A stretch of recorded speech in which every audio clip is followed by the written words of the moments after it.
Hello friends, I am Madhu Chauhan and welcome you on my channel. Today we are going to read inference. हमारा read में जो topic है unit 1 में inference वो पढ़ने वाले हैं. इन्फरेंस फर्स्ट ऑफ ऑल होता क्या है? इन्फरेंस और infer in reading comprehension is the ability to understand the meaning of a passage of text by reading in between the lines. So inference या इन्फर रीडिंग कॉम्प्रीहेंशन में inference का meaning होता है अनुमान लगाना.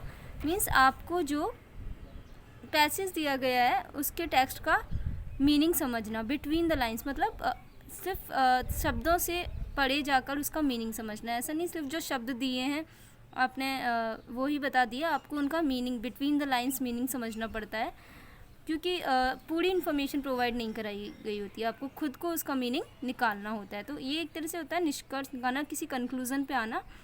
सो जो इन्फ्रेंस है हमारी रीड में किस तरीके से पूछा जाता है, ये फैलेसी के फॉर्म में पूछा जाता है. क्योंकि फैलेसी क्या है? Incorrect inference.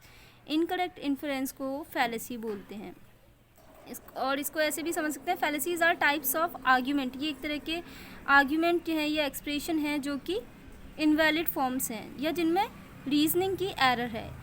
They are mistakes beliefs based on unsound argument. ये ऐसे मिस्टेक्स हैं जो अनसाउंड आर्ग्यूमेंट पर बेस्ड हैं. इसमें हम सबसे पहले लेंगे फैलेसी ऑफ इक्विवोकेशन. ये हमारे रीड 2018 में पूछा गया था. फैलेसी ऑफ इक्विवोकेशन ये क्या होती है?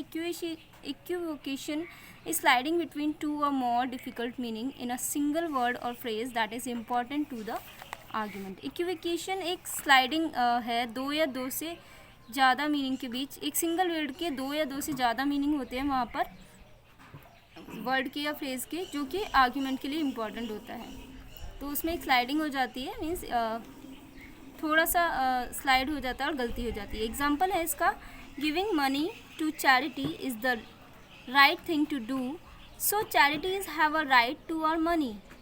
देखिए इसमें फर्स्ट राइट जो है उसका मीनिंग है सही और दूसरा राइट है उसका मीन्स अधिकार, और दोनों को एक मान के यूज़ कर लिया. तो ये इक्विवोकेशन की फैलेसी हो गई. मीन्स दो वर्ड्स को ये जैसे हिंदी में एक आधे शब्द होते हैं जिनके अलग अलग मीनिंग होते हैं, उसी तरह है यहाँ पर सेम लग रहे हैं बट इनका मीनिंग अलग है. तो ये किस तरह की फैलेसीज क्रिएट करते हैं? इक्विवोकेशन की. नेक्स्ट एग्जांपल देखते हैं. I have the right to watch the real world, therefore it's right for me to watch the show. So इसमें देखिए यहाँ पर राइट का मीनिंग है अधिकार और यहाँ पर राइट का मतलब सही हो गया. दो अलग अलग मीनिंग निकल रहे हैं और सेम वर्ड यूज़ कर दिया. सो यहाँ पर फैलेसी ऑफ इक्विवोकेशन हो गई. Next is logic teaches you how to argue. People argue entirely too much, therefore we don't need to teach people logic. So यहाँ पर ये जो लॉजिक आर्ग्यू है इसका मीन्स है रीजनिंग एक तरह से, और यहाँ पर आर्ग्यू का मतलब क्वेरल हो गया. तो डिफरेंट मीनिंग निकल रहे हैं यहाँ पर दोनों वर्ड्स के. इस वजह से यहाँ पर फैलेसी ऑफ इक्विवोकेशन हो रही है.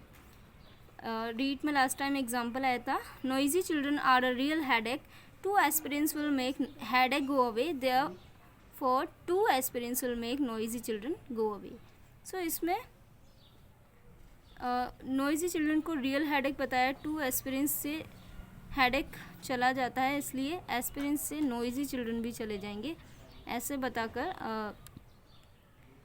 क्या गलती की है इन्होंने? इक्विवोकेशन की गलती की है.